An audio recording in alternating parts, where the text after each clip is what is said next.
For some reason, I just keep popping. Chris Cornell keeps popping into my mind because you worked with him too, right? Like Yeah. he produced one of your records, or He co-produced the first record we did for Epic, right?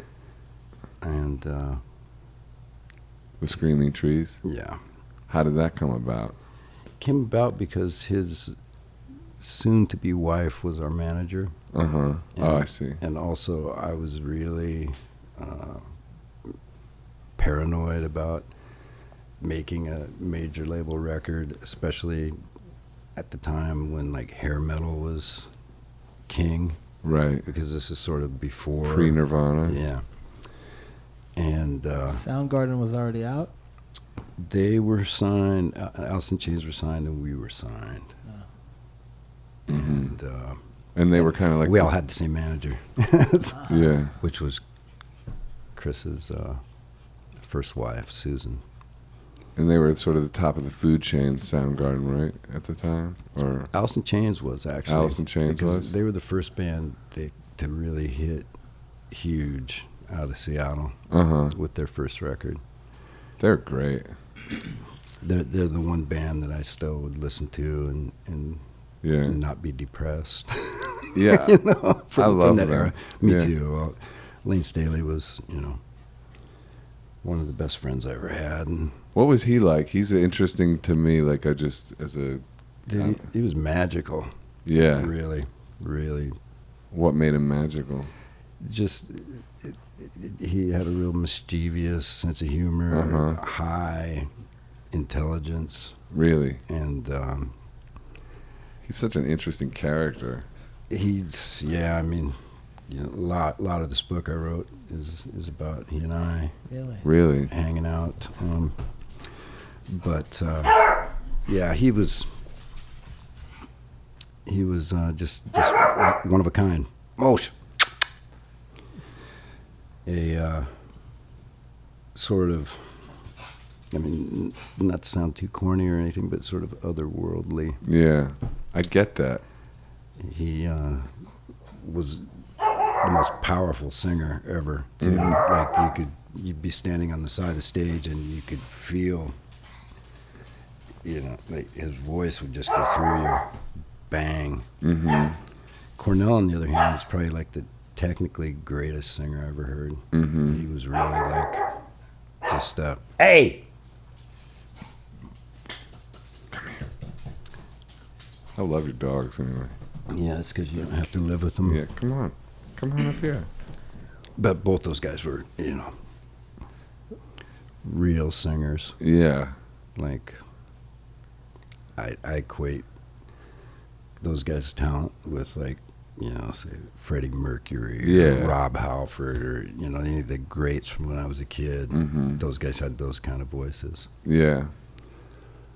And Chris was also a really, really nice guy. Yeah, he's a sweetheart. I actually got to hang out with him a few times. Like, we started becoming friends. Because at PJ20 I played there. I was starting to be in a band with Jeff Ament called R&DM, and then I made some live paintings, and they were in like the Pearl Jam dressing room for some reason, and I was back there, and Eddie and those guys were like going over their set list, and Chris came in and was like, "Who did these paintings?" And I was like, "Oh, those are mine." He goes, "Man, I know when something's good, and those are good." And I was like, "Thanks." And we exchanged numbers. And I was like, "Yeah, next time I'm in LA, like, yeah, let's get together or something." And then he was playing with Soundgarden in LA, and my friend wanted to go, and so I texted him and said, "Hey," and he put us on the list. And he put passes, and then Soundgarden threw down. It was killer. And then me and my friend, there was a big line to go into the VIP thing, and I was like, "Hey, should we bail?" And she was like, "Yeah, let's bail." And so we bailed, and then I texted him from the parking lot. I was like, "Hey man, great show, thanks so much." And he goes, "Where are you?" Like, he was like down, like I couldn't, it didn't register that he really wanted to like kick it. Like, he was like, "Where are you?" And I was like, "Oh, we left. But sorry, I didn't, And then like a couple days later we went and went on a hike in Runyon. He came and picked me up in his like killer car, and we hiked Runyon a couple times and just had these like conversations about sobriety and stuff like that, and just kind of like we just started becoming friends. It was really unexpected, and he's another guy that's like kind of intimidating, you know, in a way, or at least I thought of him as that, you know. But so yeah, I got a chance to interact with him, and man, when he passed away, that really hit hard. I didn't see that one coming. Me neither. It's still bizarre to me to think about. Me too. But then when I think about, like, you know, my time spent with him, he was always, you know, there's always a solitary lone wolf sort of side to him. But once you got in, like, his sense of humor, and Yeah. he was incredible, really funny, and Yeah, very sweet. But then he would say something that was like, okay, you're for real, dude. Like, you are who you are, you know? But, like, yeah.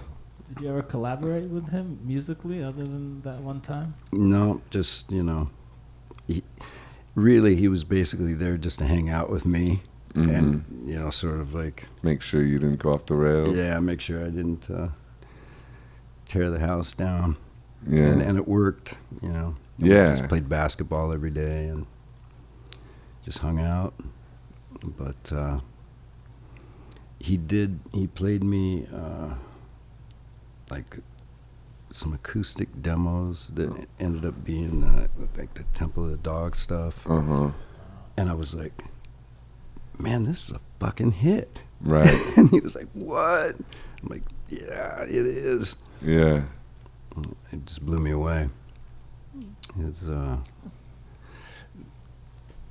all those guys to me were like here, and I equate you every bit up there, bro. Like in my world, you're just there exactly. Like